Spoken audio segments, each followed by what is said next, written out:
Mm. I-flip natin yung ating bread. Pag napanipis na natin, set aside na natin.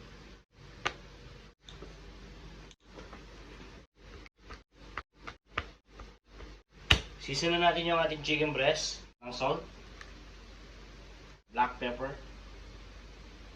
Spanish paprika, and rosemary, olive oil.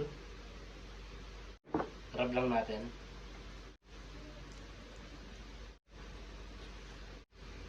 Black pepper, salt, Spanish paprika, olive oil. Maglagay na tayo ng oil sa ating pan. Ituin na natin yung ating ham. Break rin na natin. Put aside na natin. Ituin na natin yung ating chicken. Yung kabilang side naman yung lutuin natin.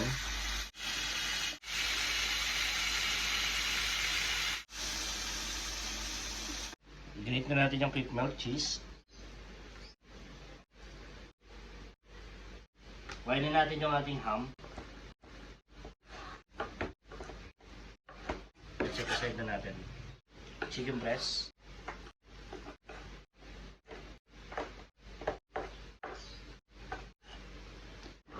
Lagyan na natin yung ating ham, yung chicken,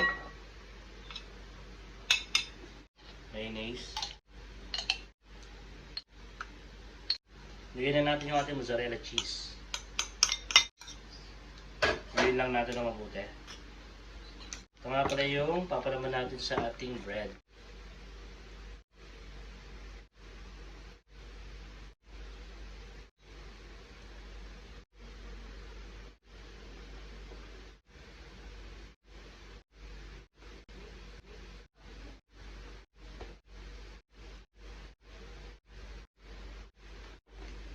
So dip na natin sa ating egg wash.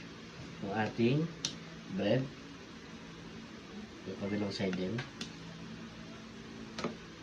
Ilagay natin sa ating breadcrumbs.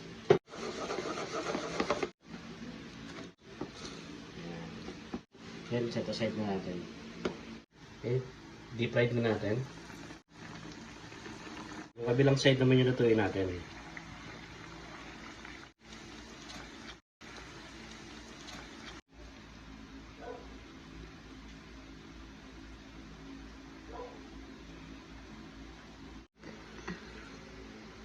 Mm.